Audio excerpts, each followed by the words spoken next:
We're going live right here at radio station KUCB.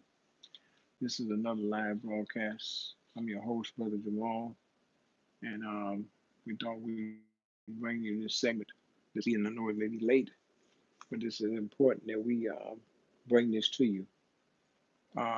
Before we get into the subject matter at hand, just a kind of brief introduction, a little bit of information about radio station KUCB. Like to inform you and educate you about the fact that we had a low powered, non commercial 10-watt education radio station here in Des Moines, Iowa. We had it for about 20 years. We had a volunteer of about 65 people who was on 24 hours. We had an extensive training program for the youth, for the young people who could get experience in training as far as doing public service announcements, doing the weather, doing news reports, and just so many other things. And then we extended that to say that once the young person, the youth, complete that training program, they were rewarded by getting a radio DJ show on. And we also had it too where we were checking with them, checking with the parents about grades and things like that and how they were doing in school. That was all part of the requirement. So we did that. And so, alhamdulillah, we lost the license in the late 90s. And so we decided that we would go to social media, same kind of format we did on radio station KUC. The live broadcast that you see me doing here is an extension of radio station KUCB and how the shows used to be there and the subject matters and the topics that we discussed and talked about. We didn't leave any subjects, any topics undone. We talked about every and anything on radio station KUCB. Our founders were Miss Joanne Cheatham, Brother Charles Knox. They were the founders of radio station KUCB. And I had the pleasure and honor of working with Sister Hada Shamir on. We did a show on Saturday called International Final Call Hour, where we both hosted that. We hosted it together. And so we had we had the pleasure of talking and interviewing so many people. And we also I did a weekly show called the African Liberation Hour. And sometimes Sister Hadisha would do it. Sometimes I would just take some time off and she would just fill in. And I always did an excellent job on doing the shows. And we got a chance to interview and talk to so many people. Um, just to just to give you a little bit of information, when the Move organization was bombed in Philadelphia, Pennsylvania, this is like the late 70s. The Move organization, they dropped a C4 explosion in a residential neighborhood in Philadelphia, Pennsylvania. This group was called the Move, kind of back to nature organization, and they dropped a C4 bomb on them in a residential area. C4 explosion is the kind they use in Vietnam. And so we had the honor and the pleasure of interviewing Ramona Africa, who was the only surviving one of that bombing that took place in the MOVE organization. We had the opportunity of interviewing her.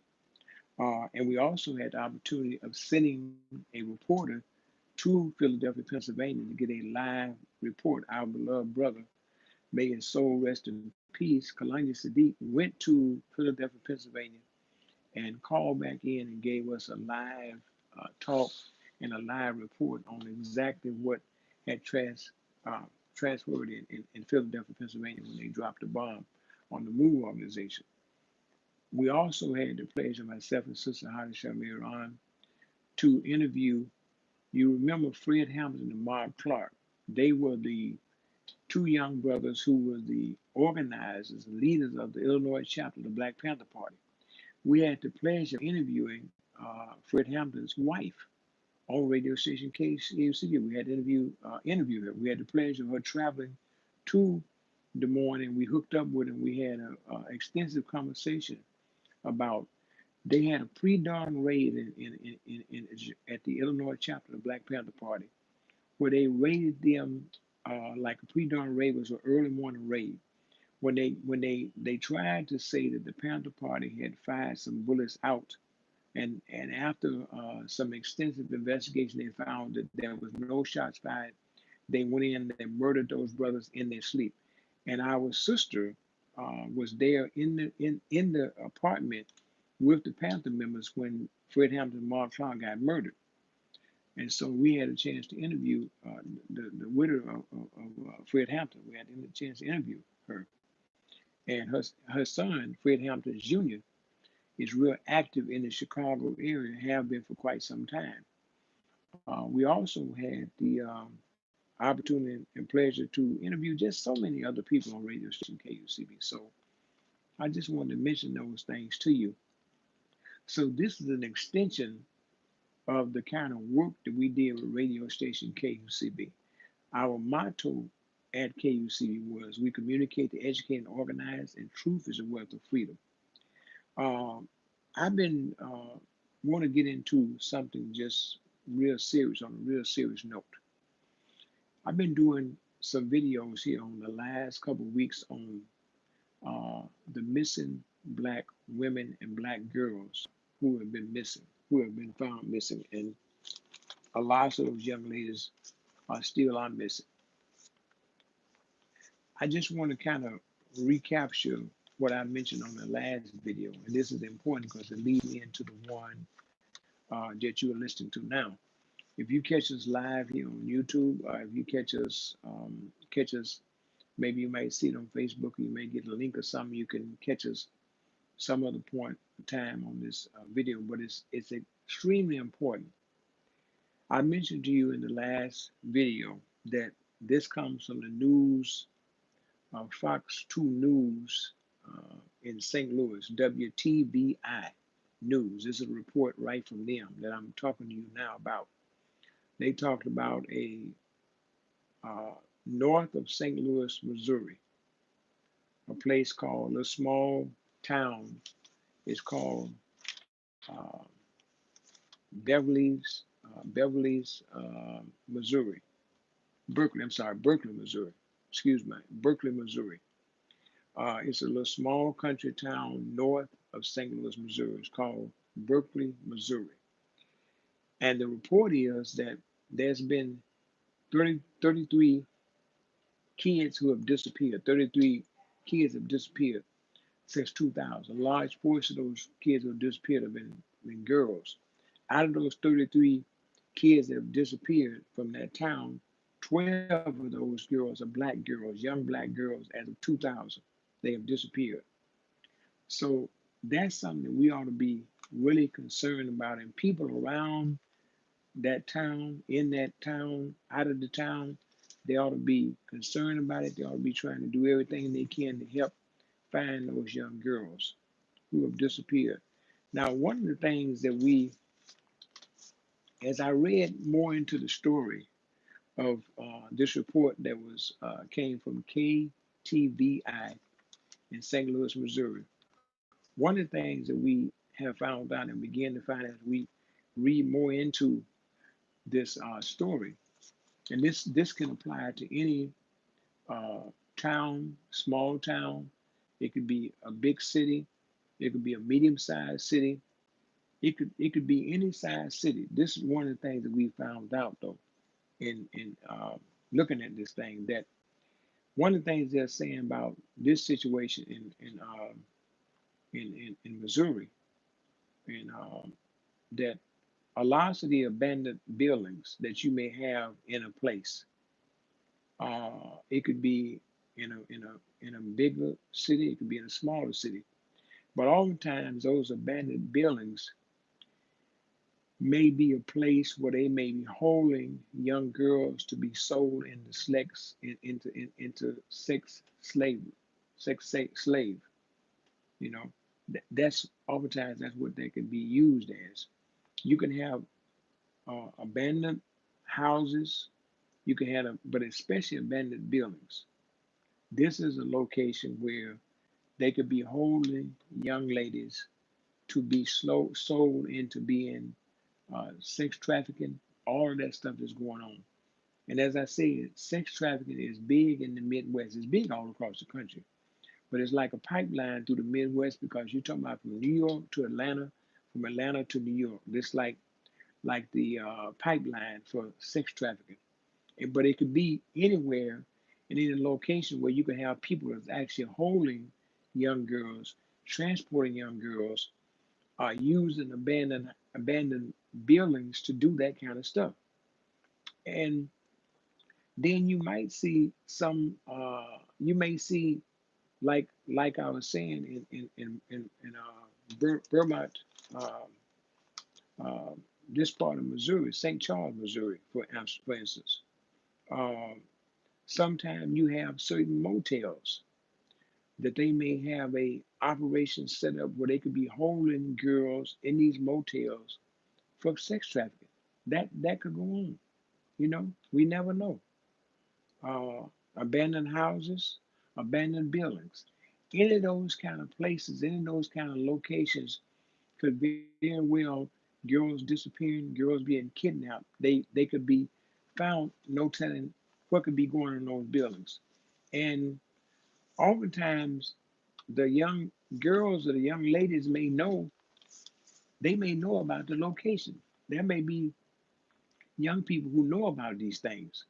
And so it could be a situation where they could be snatched up, they could be abducted, they could be kidnapped, they could disappear.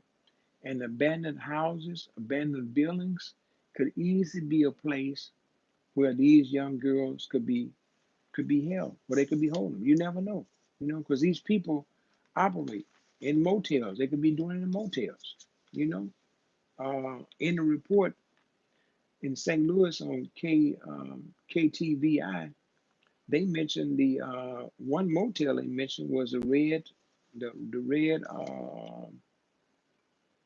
I'm just looking. They mentioned a motel in here, the Red Roof. Red Roof Inn.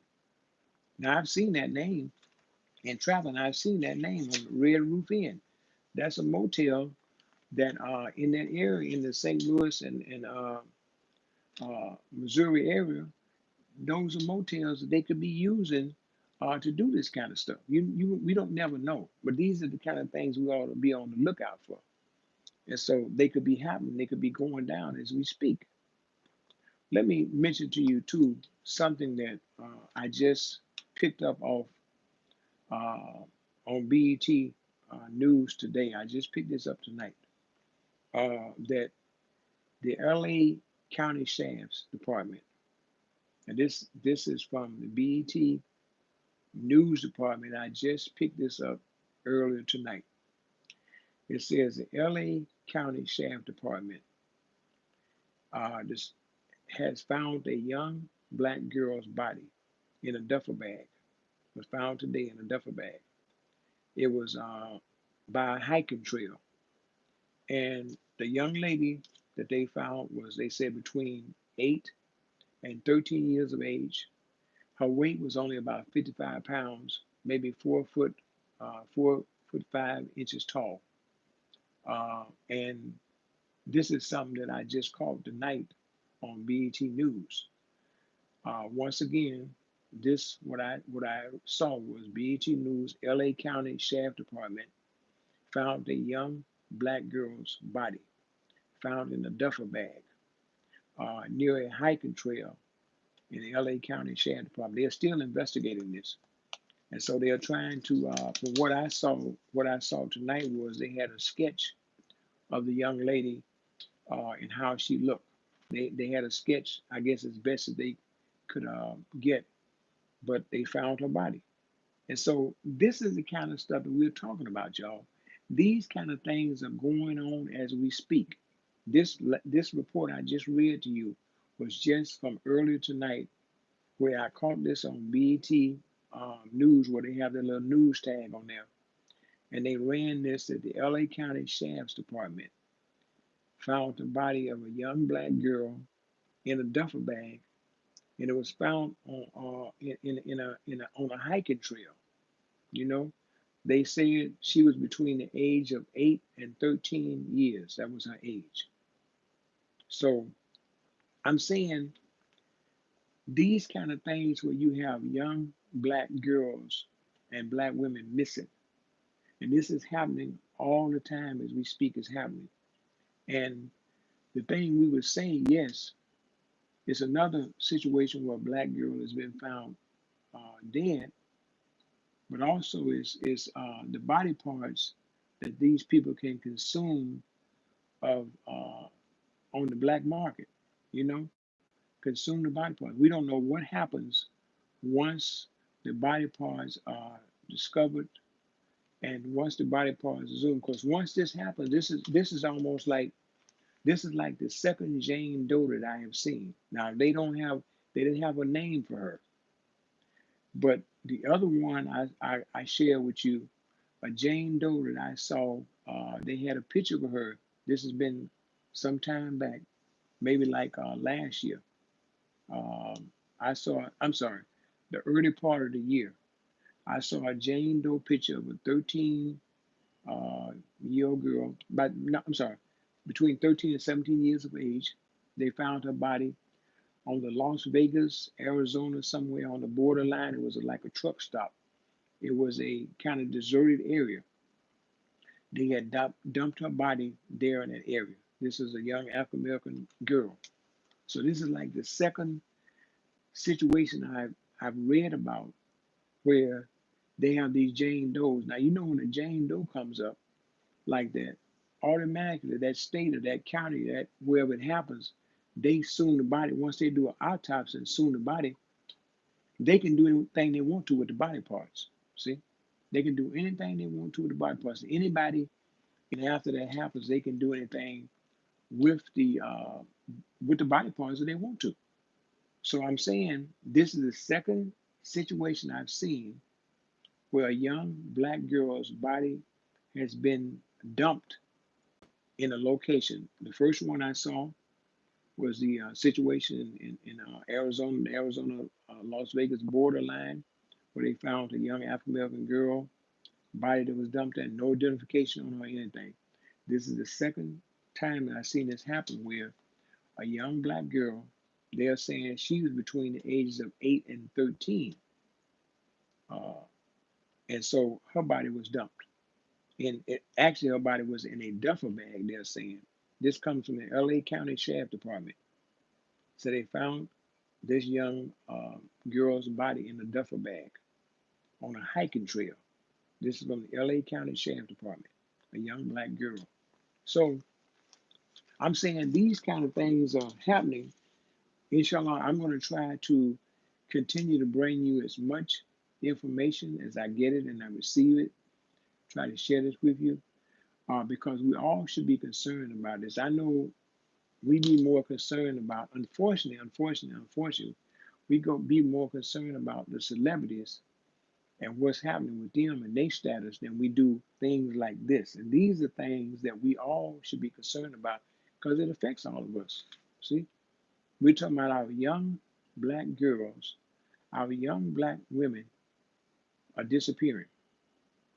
I mentioned to you about the little town, small country town north of St. Louis, Missouri, and it's um, they've had 33 kids to disappear, and so Berkeley, Missouri, is a little small town north of St. Louis, Missouri. They've had 33 kids to disappear. Out of those 33, 12 have been black girls. So that should be, we should be concerned about that. Anything that we have seen or heard or whatever. And I'm going to say this again. I want to emphasize this to people. One of the things that they stress in this report about Berkeley, Missouri, is that oftentimes abandoned buildings and abandoned houses is a place where they may be hiding these girls and individuals out. And this could be in any large city.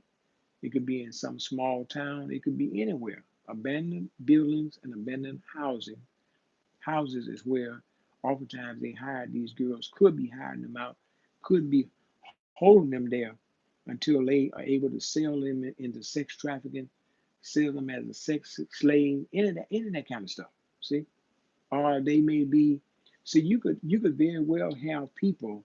And I'm sure you do. Allah knows best. I'm sure you do have people in these cities, in locations, who are working with these people to have these kind of operations going. We don't know who and where they could be located at, but there has to be people that are snatching these young girls and young women up. See, and so they could be holding them for the big prize of selling them into to be a sex slave or into sex trafficking. They could be holding them. See, and the abandoned houses and the abandoned buildings would be a good location to hold them, because who's going to be looking in those places? But I'm saying this is why I stress to this to any parents, any mothers and fathers. We should be talking to our young girls and our young women. This is no time to be being out in no area where you know you shouldn't be, walking in no area where you know you shouldn't walk, actually driving in no area where you shouldn't drive. And if there's no need for you to be out late at night, you really shouldn't be out late at night. I know you probably say, well, I had a right to do what I want to do, go where I want to go, be where I want. Yes, you do. But in the case like what's happening now, there can be a consequence of you being able to do what you want to do and go where you want to go, dress like you want to dress, be out clubbing, whatever. There can be a consequence to that. And the consequence can be, look, just I want to use this as an example. You never know where where they could be using. I saw somebody posted a van, a big white van, posted a van sitting in a parking lot. Now you never know where a white van or any kind of van, it not be no van, it could be just be a car. I mean, use it as an example. It could be a car, van, big car, small car. You never know where someone could be parked at, especially in a location where he knows that there's black girls or black women going to be. It could be clubbing. It could be watching somebody get in the car by themselves, drive by themselves, drive off by themselves, or somebody walking by themselves. And once somebody pulls up beside you, may offer you a ride, may go to talking all kind of stuff to you, or may just decide to get out of the car and just snatch you, get out of the vehicle and just snatch you up. See, and put you in the car. Then what you gonna do at that point? See? So I'm saying this is where we need to be talking to our young black girls and young black women about these do's and don'ts. Now, you can say what you want to say, but traveling down the highway in these days and times, I don't care how many times you travel, and I hear sometimes sisters say they get in the car and they travel all over the country. They don't worry about that. Well, you don't never know. Things are changing and things are happening, and you have to be conscious. You should be conscious of your surroundings. Any sister, young sister, a young girl, you have to be conscious of your surroundings. You getting off a school bus and you walking to school, you coming back catching the bus or walking home from school, you have to be conscious of your surroundings. You should never be not conscious of your surroundings. You shouldn't. Anytime you travel, if you traveling on public transportation, driving a car, whatever, you always should be conscious of your surroundings. And any places where you know that's not safe, any places that you know that you shouldn't be, you should not be there. You can dress a certain way saying you want to be cute, you want to get attention. Well, you may get that, but it may be your last and it may be kind of wrong kind of attention. That's what you have to be aware of. Going out clubbing, you know, you driving to the club by yourself, coming out the club by yourself. You can be with your girls and you got to walk through a dark parking lot by yourself, walk to your car by yourself, any of that kind of stuff. Because you don't never know who could be sitting in a parking lot waiting and watching, trying to catch somebody by themselves. And normally they go after sisters, young girls, probably young women, that they see by themselves. They ain't gonna probably mess with a group.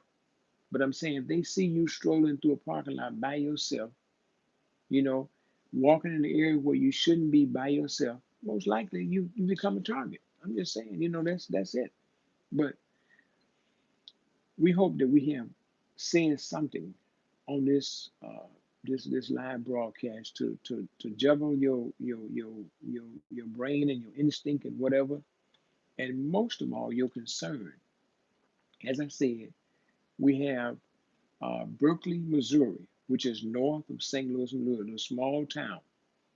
We have 33 kids who have disappeared there. And out of the 33, 12 are black girls. And I want to share with you once again, I just mentioned tonight, the main reason why I wanted to come on and do this live broadcast was I picked this up from the BET News.